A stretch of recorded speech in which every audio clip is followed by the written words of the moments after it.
നമസ്കാരം, എൻ്റെ പേര് റെജി രാജ്. ഞാൻ KGR Finvest ട്രിവാൻഡ്രം ഒരു കമ്പനിയുണ്ട്. നമ്മൾ വെർട്ടെക്സിൻ്റെ അസോസിയേറ്റാണ്. സ്റ്റോക്ക് ബ്രോക്കിംഗ് ഇൻഡസ്ട്രിയിലൊരു 17 വർഷത്തിലധികമായിട്ട് വർക്ക് ചെയ്യുന്നു.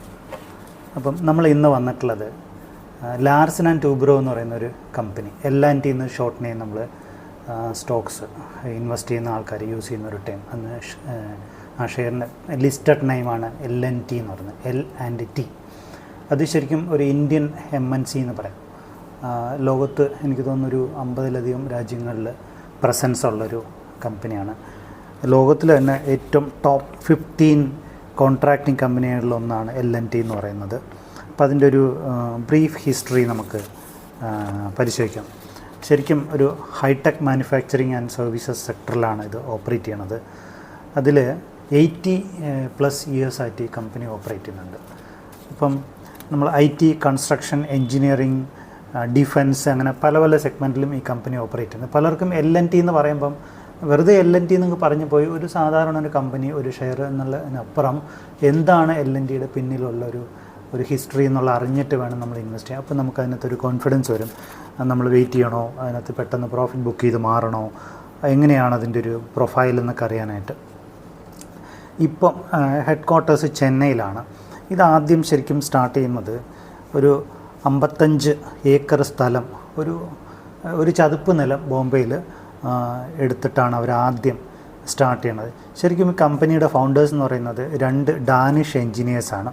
അതിൽ 2 പേരുടെയും ലാസ്റ്റ് നെയിമിൽ വന്നിട്ടുള്ളതാണ് ടൂബ്രോ എന്ന് പറയുന്നത്. അതായത് ഫൗണ്ടർ ആദ്യത്തെ ആൾ വന്നിട്ട് ഹെനിൻ ഹോൾക്ക് ലാർസൻ, പിന്നെ അടുത്ത ആൾ സോർ ക്രിസ്ത്യൻ ടൂബ്രോ. ഈ 2 ഡാനിഷ് എൻജിനീയേഴ്സാണ് 1938 ബോംബെയിൽ ഈ പറഞ്ഞ കമ്പനി സ്റ്റാർട്ട് ചെയ്യുന്നത്. നമ്മുടെ ലാർസൻ ആൻഡ് ടൂബ്രോ എന്ന കമ്പനി സ്റ്റാർട്ട് ചെയ്യുന്നത്. ഇപ്പം നിലവിൽ 93 സബ്സിഡിയറി കമ്പനീസ് നമ്മുടെ ഈ L&Tക്കുണ്ട്.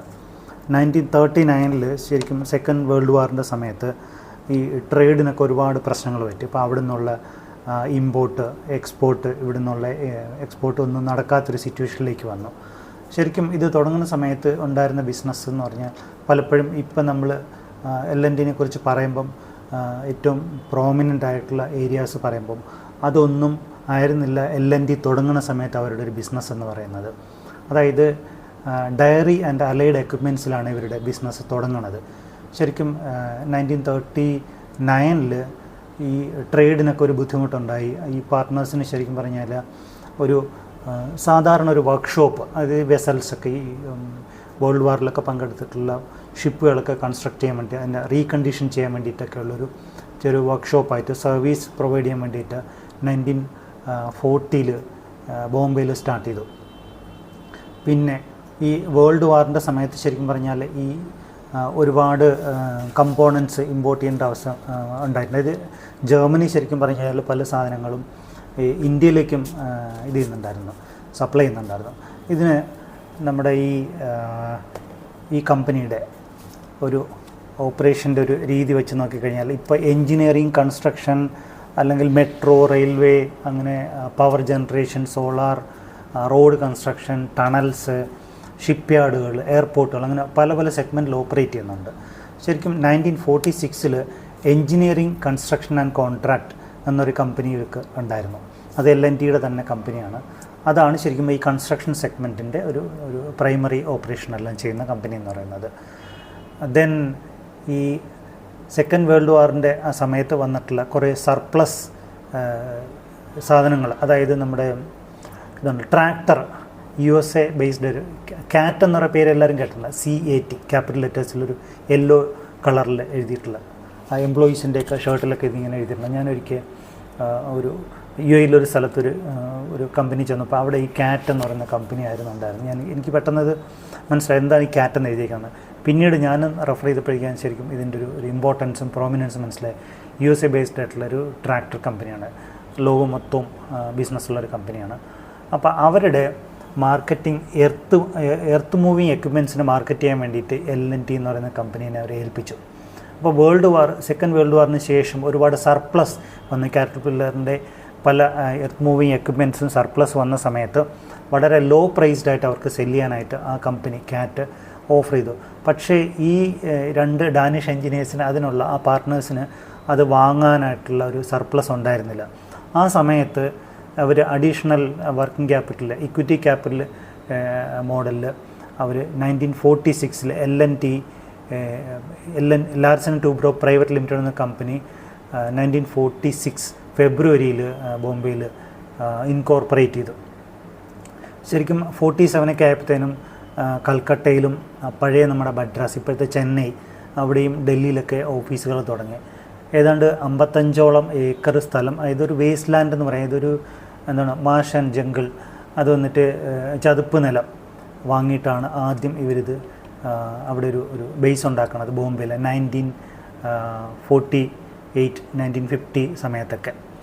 ശരിക്കും പറഞ്ഞാൽ 1950 ആയപ്പോഴത്തേനും L&T എന്ന് പറയുന്ന കമ്പനി ഒരു 20 ലക്ഷത്തോളം പെയ്ഡ് അപ്പ് ക്യാപിറ്റൽ വെച്ചിട്ട്, അതായത് ഇന്നത്തെ വാല്യൂ വെച്ച് നോക്കുകയാണെങ്കിൽ 22 കോടി ഇന്ത്യൻ രൂപ, അതായത് $2.8 മില്യൺ $2023 വില. ഇത് 1950 വെറും 20 ലക്ഷം രൂപ പെയ്ഡ് ക്യാപിറ്റൽ വെച്ചിട്ട് തുടങ്ങിയ ഒരു കമ്പനിയാണ്. അപ്പോൾ ഇന്നത്തെ അതിൻ്റെ മാർക്കറ്റ് ക്യാപിറ്റലൈസേഷൻ നോക്കിയാൽ നമുക്കറിയാം, ടോട്ടൽ കമ്പനിയുടെ ലിസ്റ്റഡ് ഷെയറുകളുടെ മൊത്ത വില എടുത്തു കഴിഞ്ഞാൽ ഏതാണ്ട് 4.5 ലക്ഷം രൂപയ്ക്കടുത്ത് വില വരും. അത്രയും വലിയ കമ്പനിയായിട്ട് ഇത് മാറി ഇത്രയും വർഷങ്ങളുടെ ഇടയിൽ. അപ്പം ഞാനിന്ന് പറയാൻ ഉദ്ദേശിച്ചിട്ടുള്ളത്, അത് അവസാനം പറയാമെന്ന് വിചാരിച്ചിട്ടുള്ളൊരു കാര്യമാണ്. അത് ഇടയ്ക്കൊന്ന് പറഞ്ഞോട്ടെ, ആൾക്കാർ വീഡിയോ ഈ പറഞ്ഞ വോയിസ് സ്കിപ്പ് ചെയ്ത് പോകാതിരിക്കാനും കൂടെ വേണ്ടിയിട്ടാണ്. ഇപ്പോഴത്തെ അതിൻ്റെ വില എന്ന് പറയുന്നത് ഒരു ചെറിയൊരു എമൗണ്ട് ഇൻവെസ്റ്റ് ചെയ്ത ഒരാളാണ്. അതായത് 1 ലക്ഷം രൂപ 2005 ഈ L&T ലാർസൻ ആൻഡ് ടൂബ്രോ എന്ന് പറയുന്ന കമ്പനിയുടെ ഒരു പ്രോമിനൻസ് തിരിച്ചറിഞ്ഞിട്ട് ആരെങ്കിലും ഈ 2005 ഈ 17-18 വർഷം ആവണേ ഉള്ളൂ, അതിനിടയ്ക്ക് ഈ 2005 ഇൻവെസ്റ്റ് ചെയ്ത 1 ലക്ഷം രൂപ ഇപ്പോഴത്തെ ഈ 2023 വാല്യുവേഷൻ എന്ന് പറയുന്നത് 5.25 കോടി രൂപയാണ്. ഇൻക്ലൂഡിങ് ഒരു 2015 ശേഷമുള്ള ഡിവിഡൻറ്റുകൾ എടുത്താൽ തന്നെയും കഷ്ടിച്ച് ഒരു 5, 6, 7 വർഷങ്ങൾക്ക് അകത്തുള്ള ഡിവിഡൻറ്റ് എടുത്താൽ തന്നെ 6 ലക്ഷം രൂപയോളം ഡിവിഡൻറ്റ് മാത്രം കൊടുത്തിട്ടുണ്ട്. ഡിവിഡൻറ്റ് എന്ന് പറയുന്നത് അറിയാം, ലാഭവിഹിതം. ബാങ്കിൽ നമുക്ക് ഇൻട്രസ്റ്റ് കിട്ടുന്ന പോലെ കമ്പനികളുടെ ലാഭവിഹിതം ഇടയ്ക്ക് കൊടുത്തുകൊണ്ടിരിക്കും. ചില കമ്പനികൾ ലാഭവിഹിതം കൊടുക്കില്ല, അതും കൂടെ റീഇൻവെസ്റ്റ് ചെയ്തിട്ട് കമ്പനീനെ ഗ്രോ ചെയ്യിപ്പിക്കാൻ വേണ്ടിയിട്ടുള്ള കാര്യങ്ങൾ ചെയ്യും.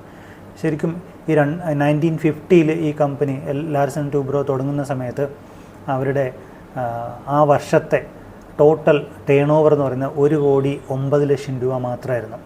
അതായത് ഇന്നത്തെ വാല്യൂ ഇത് എടുക്കുകയാണെങ്കിൽ 120 കോടി രൂപ വരും. അതായത് $15 മില്യൺ in 2023.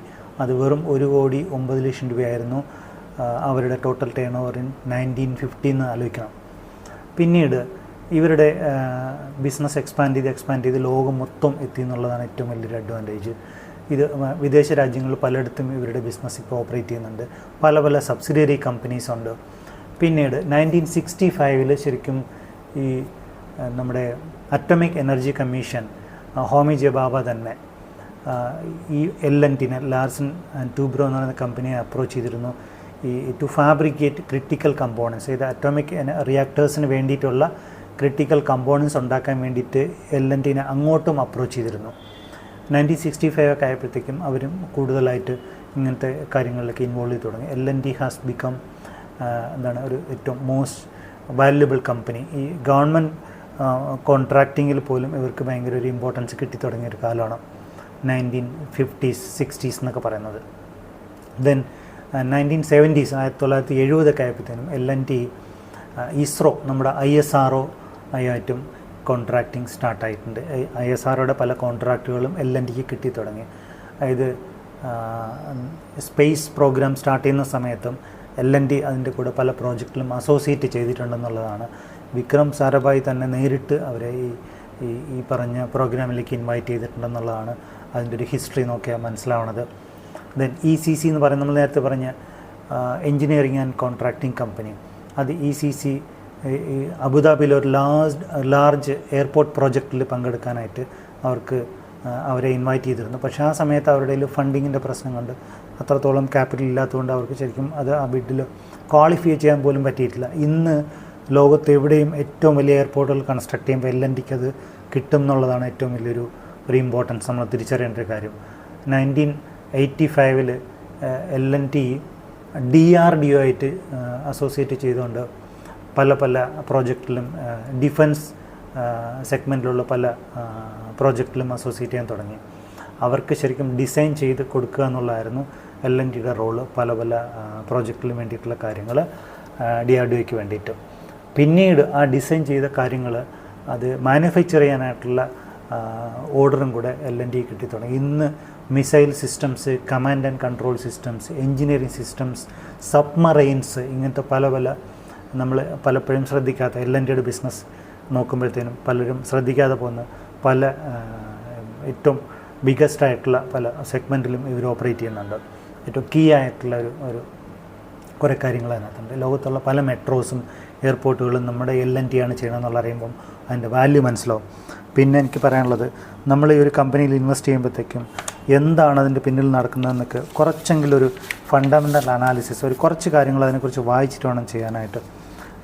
കുറേ ആൾക്കാർ വന്ന് പെട്ടെന്ന് വാങ്ങി, അതായത് ഒരു സീഡ് കിട്ടി, ആ സീഡ് അത് അറ്റ്ലീസ്റ്റ് അത് ആ വിത്തൊന്ന് പാകി അതിനെ ഒന്ന് നട്ട് നനച്ച് വളർത്താൻ നോക്കുന്നതിന് മുമ്പ് ഇവരുടെ മനസ്സിൽ ആഗ്രഹം വരുന്നത് ഒരു മരം പോലും നട്ടിട്ടില്ല, ഒരു ചെടി പോലും നട്ടിട്ടില്ല, പക്ഷേ ഒരു ഫോറസ്റ്റ്, വലിയൊരു ഫോറസ്റ്റ് ഒരു ദിവസം കൊണ്ട് ഉണ്ടാക്കണം എന്നുള്ള ആഗ്രഹമാണ്. പലരോടും സംസാരിക്കുമ്പോൾ അവരുടെ മനസ്സിൽ ആദ്യം വരുന്ന ക്വസ്റ്റ്യൻ, എനിക്ക് 1 ലക്ഷം രൂപ തരാം, എങ്ങനെ നമുക്ക് ഇതിനെ ഒരു 10 ലക്ഷം രൂപ എത്രയും പെട്ടെന്ന് ആക്കാൻ പറ്റും? ഇതിനൊക്കെ കുറച്ച് പേഷ്യൻസ് വേണ്ടേ, കുറച്ച് സമാധാനത്തോടുകൂടി വെയിറ്റ് ചെയ്ത് ആ കമ്പനിയുടെ ഗ്രോത്ത് കണ്ടതിന് ശേഷമല്ല അതിനകത്തൊരു അപ്രീസിയേഷൻ കിട്ടും. ഒരു ദിവസം കൊണ്ട് എങ്ങനെയാണ് ഇത്രയും വലിയ അസറ്റ് ഉണ്ടാക്കാൻ പറ്റുന്നത്? അതുകൊണ്ടാണ് നമ്മുടെ നാട്ടിലെ ഏറ്റവും most literate state in India where many of the people are taking lottery tickets. അതായത് 12,000 കോടി രൂപയാണ് ഒരു മാസം ലോട്ടറി ടിക്കറ്റ് എടുക്കാൻ വേണ്ടി മാത്രം. വെറുതെ ഒരു പേപ്പർ അതിനകത്ത് എന്തൊക്കെ എഴുതി വെച്ചിരിക്കുന്നു, ഇത്ര പ്രൈസൊക്കെ ഉണ്ടെന്ന് പറഞ്ഞാൽ ആരെയും നമ്മൾ കളിയാക്കുന്നതല്ല, ഗവൺമെൻറ്റിൻ്റെ പ്രോജക്റ്റ് ആയിരിക്കും. പക്ഷേ അപ്പോഴും ഏറ്റവും വലിയ കുത്തക എന്ന് പറയേണ്ടി വരുന്ന അതിനെയായിരിക്കും. കാര്യം ഈ ലോട്ടറി ടിക്കറ്റ് എടുക്കുന്ന ആൾക്കാർ കൂടുതലും സാധാരണ ആൾക്കാരാണ്, നമ്മളെ ഏരിയയിൽ നിന്ന് മാറിപ്പോകുന്നു. സ്റ്റിൽ ഒരു വിഷമം കൊണ്ട് പറഞ്ഞാണ്, L&T എന്ന് പറയുന്ന കമ്പനിയിൽ നമ്മൾ ഇൻവെസ്റ്റ് ചെയ്യുന്നുണ്ടെങ്കിൽ ആ ഇൻവെസ്റ്റ് ചെയ്ത 2005 ഒരു ബേസ് ഇയർ ആയിട്ട് എടുത്തു കഴിഞ്ഞാൽ 2005 50 രൂപയ്ക്ക് താഴെ ഒരു ഓഹരി നമുക്ക് വാങ്ങാൻ കിട്ടുമായിരുന്നു ലാസൻ ടൂബ്രോയുടെ. ഇന്ന് അതിനകത്ത് നമ്പർ ഓഫ് ഷെയർസ് എടുത്തു കഴിഞ്ഞാൽ 140 കോടി നമ്പർ ഓഫ് ഷെയർസാണ് ലാസൻ ആൻഡ് ടൂബ്രോയുടെ ഷെയർസ് നാഷണൽ സ്റ്റോക്ക് എക്സ്ചേഞ്ചിലും ബോംബെ സ്റ്റോക്ക് എക്സ്ചേഞ്ചിലുമായിട്ട് ലിസ്റ്റ് ചെയ്തിട്ട് ട്രേഡ് ചെയ്യാനായിട്ട് അവൈലബിൾ ആയിരിക്കുന്നത്. അതായത് നമ്പർ ഓഫ് എംപ്ലോയീസ് എന്ന് പറയുന്ന ഈ കമ്പനിയിൽ പെർമനൻറ്റ് എംപ്ലോയീസ് മാത്രം ഏതാണ്ട് 45,000 മുകളിൽ എംപ്ലോയീസ് ഉണ്ട്. 2 ലക്ഷത്തിലധികം വർക്കേഴ്സ് ഉണ്ട്. ഏതാണ്ട് 3,054 രൂപയാണ് തൊട്ട് മുന്നത്തെ ദിവസം എക്സ്ചേഞ്ചിൽ ക്ലോസ് ചെയ്തിരിക്കുന്ന ഒരു ഷെയറിൻ്റെ L&Tയുടെ പ്രൈസ്. ഈ 2023 മാത്രം 2023 മാത്രം L&Tയുടെ അപ്രീസിയേഷൻ എന്ന് പറഞ്ഞാൽ ഏതാണ്ട് 45 to 50% ഗ്രോ ചെയ്തിട്ടുണ്ട്. ആ ഒരു വർഷം കണ്ട് നമ്മൾ ഗോൾഡിലും പ്രോപ്പർട്ടിയിലും അല്ലെങ്കിൽ വേറെ എന്തെങ്കിലും asset class, FD, post office savings, recurring deposit, പല പല സംഭവങ്ങൾ പലരും പറയാറുണ്ട്. ഇതിലൊക്കെ എത്ര പെർസെൻറ്റേജ് കിട്ടിയെന്ന് നിങ്ങൾ തന്നെ ആലോചിച്ച് നോക്കുക. ഒരു കമ്പനി 50% റിട്ടേൺസ് വരുമ്പോഴാണ് നമ്മൾ ഈ അതിനൊന്നും അതിൻ്റെ 7 ഇലത്ത് പോലും എത്താത്ത രീതിയിലുള്ള പല ഇൻവെസ്റ്റ്മെൻറ്റ്സിന് പുറകെ പോകുന്നത്. ഗോൾഡാണ് നല്ലത്, പ്രോപ്പർട്ടിയാണ് നല്ലത്, ബിൽഡിങ് വെച്ചിട്ട് അത് വാടകയ്ക്ക് കൊടുത്തു കഴിഞ്ഞാൽ നമുക്ക് വലിയ ലാഭം ഉണ്ടാക്കാം. ഇതൊക്കെ വെറും മണ്ടത്തരങ്ങളാണ്. കുറേ വർഷങ്ങൾക്ക് ശേഷമാണ് തിരിച്ചറിയണത്. ആരെങ്കിലും പറയുന്നത് കേട്ട് അതിൻ്റെ പുറകെ പോകും. നമ്മളൊരു സോട്ട് അനാലിസിസ് എടുത്തു കഴിഞ്ഞാൽ സ്ട്രെങ്ത് എന്ന് പറയുന്ന L&Tയിൽ 8 മാർക്ക് കൊടുക്കാം നമുക്ക്, ഒരു 8 പോയിൻ്റ്. വീക്ക്നെസ് എന്ന് പറയുന്നത് വെറും 1 പോയിൻ്റാണ്. അത് ആകെ കൂടി പറയുന്നത് മ്യൂച്വൽ ഫണ്ട് കമ്പനികൾ റീസെൻ്റായിട്ട് അതിൽ ഇൻവെസ്റ്റ് ചെയ്തിരിക്കുന്നതിൽ ചെറിയൊരു ഡ്രോപ്പ് വന്നിട്ടുണ്ട്. അവർ L&Tയിൽ നിന്ന് കുറച്ച് ലാഭം എടുത്തിട്ടുണ്ടാകും, അത്രയേ ഉള്ളൂ. ഓപ്പർച്യൂണിറ്റീസ് എന്ന് പറയുന്നതും വളരെ ഹ്യൂജാണ്. ദെൻ ത്രെട്ട് നില്ലെന്നാണ് ഞാൻ എഴുതിയേക്കുന്നത്. ഇത് ഒരു ത്രെട്ടും ഇല്ലാത്ത കമ്പനിയാണ് അവർ ഓപ്പറേറ്റ് ചെയ്യുന്ന എല്ലാ സെഗ്മെൻറ്റിലും L&Tക്കുള്ളത്. അപ്പം നമ്മൾ ഇമ്മീഡിയറ്റ് തീരുമാനിക്കേണ്ട ഒരു കാര്യമാണ്, എന്താണ് L&Tയിൽ ഞാൻ ചെയ്യേണ്ടത്? L&T എന്ന് പറയുന്ന കമ്പനി എനിക്ക് എന്താണ് തരാൻ പോണത്? അതായത് ഒരു ഷെയറിൻ്റെ ഫേസ് വാല്യൂ എന്ന് പറയുന്നത്, മുഖവില എന്ന് പറയുന്നത് 2 രൂപയാണ്. ഈ L&Tയുടെ ബുക്ക് വാല്യൂ എന്ന് പറയുന്നത് 635 രൂപയാണ്. 2023 ഗ്രോത്ത് നമ്മൾ പറഞ്ഞു 40% മുതൽ 50% വരെ ഗ്രോ ചെയ്തിട്ടുണ്ട്. ഇപ്പം നിലവിലൊരു ഇൻവെസ്റ്റ്മെൻറ്റ് ചെയ്തിരിക്കുന്ന ഒരു ഹിസ്റ്ററി എടുത്തു കഴിഞ്ഞാൽ ഫോറിൻ ഇൻസ്റ്റിറ്റ്യൂഷണൽ ഇൻവെസ്റ്റേഴ്സ്, നമ്മൾ FIIS എന്ന് പറയും, 25.72% ആൾക്കാർ ഇൻവെസ്റ്റ്മെൻറ്റ് FIISലാണ് ചെയ്തിരിക്കുന്നത്. FIIS ആണ് ഈ LNTയുടെ ലിസ്റ്റഡ് ഷെയറുകളിൽ 25.72% ഇൻവെസ്റ്റ് ചെയ്തിരിക്കുന്ന കമ്മ്യൂണിറ്റി പബ്ലിക് ആണ്. നമ്മൾ ഉൾപ്പെടുന്ന റീറ്റെയിൽ പബ്ലിക് ഉൾപ്പെടെയാണ് 37.52% ഏറ്റവും കൂടിയ പെർസെൻറ്റേജ് ഇൻവെസ്റ്റ് ചെയ്തിരിക്കുന്നത്. ഡൊമസ്റ്റിക് ഇൻസ്റ്റിറ്റ്യൂഷൻസ് നമ്മുടെ നാട്ടിലുള്ള LIC പോലത്തെ വലിയ വലിയ ഓർഗനൈസേഷൻസ് ഇൻവെസ്റ്റ് ചെയ്തിരിക്കുന്നത് 36.76%. അപ്പം നമ്മുടെ നാട്ടിലുള്ള ആൾക്കാരും ഇൻസ്റ്റിറ്റ്യൂഷൻസുമാണ് ഇതിൻ്റെ മോർ ദാൻ 70% ഇൻവെസ്റ്റ് ചെയ്തിരിക്കുന്നതെന്ന് കൂടെ മനസ്സിലാക്കുക. ഫോറിൻ ഇൻസ്റ്റിറ്റ്യൂഷൻസ് വിഡ്രോ ചെയ്ത് ഷെയർ വിറ്റ് പൈസ വിഡ്രോ ചെയ്ത് ഡോളർ വിഡ്രോ ചെയ്ത് പോകുന്ന സമയത്താണ് ഏറ്റവും കൂടുതൽ പല കമ്പനികളുടെയും അല്ലെങ്കിൽ പണ്ടും സ്റ്റോക്ക് മാർക്കറ്റിൽ ഒരു ഡ്രോപ്പ് വന്നിട്ടുള്ളതെന്ന് കേട്ടിട്ടുണ്ട്. അത് സത്യമായിരുന്നു. പക്ഷേ ഈ അടുത്ത കാലത്തായിട്ട് ലാസ്റ്റ് ഒരു നമ്മളൊരു 5 to 7 years ഒക്കെ എടുത്തു കഴിഞ്ഞാൽ ഈ 2016 ശേഷം 2023 വരെയുള്ള ഒരു പീരീഡ് വേണം എടുക്കാം. ആ സമയത്ത് നോക്കുകയാണെങ്കിൽ നമുക്ക് ഏറ്റവും കൂടുതൽ ഇൻവെസ്റ്റേഴ്സ് വന്നിട്ടുള്ളതും പാർട്ടിസിപ്പൻസ് ഉള്ളതും ഇന്ത്യയിൽ നിന്ന് തന്നെയാണ്, നമ്മുടെ നാട്ടിലുള്ള ആൾക്കാർ തന്നെയാണ്.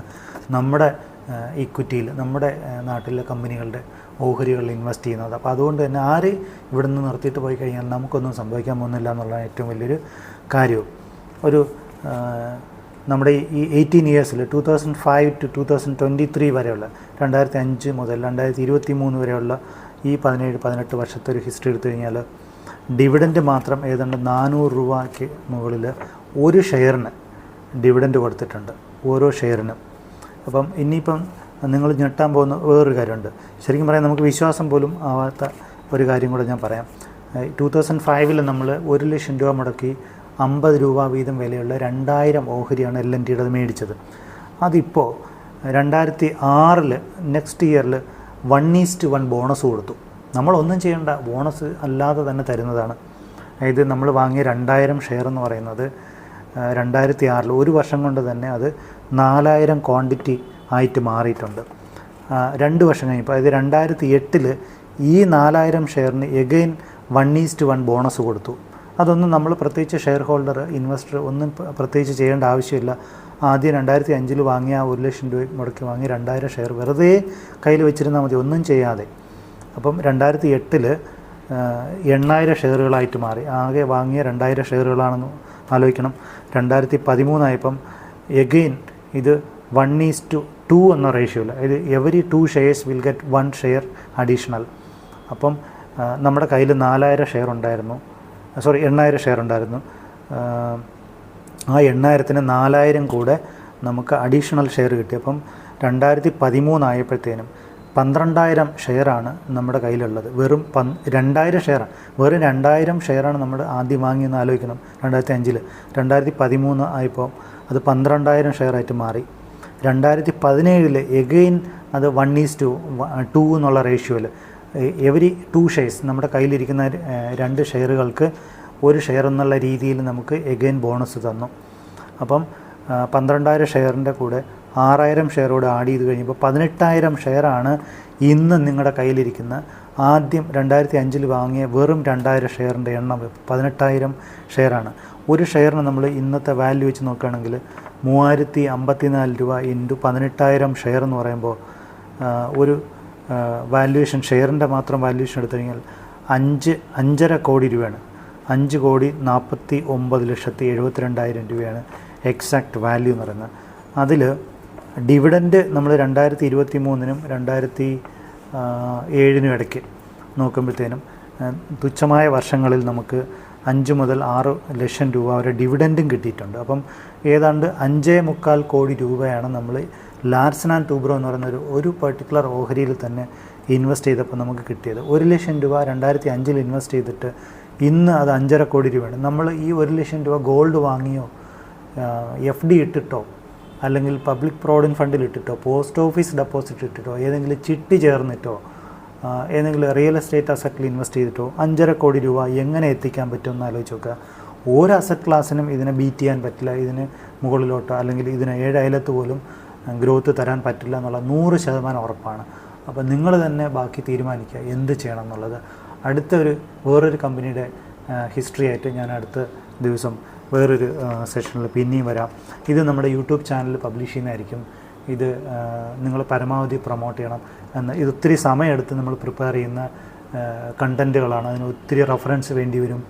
ഞാനിത് പ്രിപ്പയർ ചെയ്യുന്നത് തലേദിവസം ഏതാണ്ട് 12:30 മണി വരെ മിഡ് നൈറ്റിലിരുന്ന് പല ഡാറ്റയും എഴുതി വെച്ചിട്ട് അതിൻ്റെ അത് ഒരു എനിക്ക് തോന്നുന്നു 100-ലധികം പേജസ് വായിക്കുമ്പോഴായിരിക്കും നമുക്ക് 2-3 പേജിനുള്ളൊരു കണ്ടൻറ്റ് കിട്ടുന്നത്. അത്രയും എഫേർട്ട് ഇതിൻ്റെ പിന്നിലുണ്ട്. അതുകൊണ്ട് ദയവായിട്ടത് പ്രൊമോട്ട് ചെയ്യണം. നിങ്ങൾ പറ്റാവുന്ന ആൾക്കാരിലേക്ക് ഇത് ഷെയർ ചെയ്ത് കൊടുക്കണം. ഇത് മാക്സിമം ഇത് ആൾക്കാർ മനസ്സിലാക്കട്ടെ. ഇതിൻ്റെ അഡ്വാൻറ്റേജ് എന്താണ് അസറ്റ് എന്ന് അറിഞ്ഞിട്ട് വേണം നമ്മൾ ഇൻവെസ്റ്റ് ചെയ്യാനായിട്ട്. ഒരിക്കലും നമ്മളൊരു പ്രൈസ് കണ്ട് വാങ്ങാതെ അതിൻ്റെ വാല്യൂവിലാണ് നമ്മൾ ഇൻവെസ്റ്റ് ചെയ്യേണ്ടത്. അതുകൊണ്ട് എത്രയും പെട്ടെന്ന് ചെയ്യുന്നതിനെക്കുറിച്ച് ആലോചിക്കുക. പക്ഷേ ഓരോന്നും വാങ്ങുമ്പം ഏത് പ്രൈസിൽ വാങ്ങണം എന്താണെന്നൊക്കെ നിങ്ങൾ തന്നെ സ്വന്തമായിട്ട് തീരുമാനിക്കുക. അല്ലെങ്കിൽ നമ്മളെപ്പോലെയുള്ള ഏതെങ്കിലും ഇതുപോലെ ഇൻ്റർമീഡിയറീസ് പാർട്ടിസിപ്പൻസിനെയൊക്കെ നിങ്ങൾക്ക് അപ്രോച്ച് ചെയ്യാവുന്നതേ ഉള്ളൂ. ഞങ്ങളുടെ കോൺടാക്റ്റിൻ്റെ ഡീറ്റെയിൽസ് എല്ലാം ഞങ്ങളുടെ യൂട്യൂബ് ചാനലിൽ ലിങ്കുകളെല്ലാം കൊടുത്തിട്ടുണ്ട്. അതിൽ ത്രൂ നിങ്ങൾക്ക് കോൺടാക്റ്റ് ചെയ്യാവുന്നതാണ്. Thank you so much.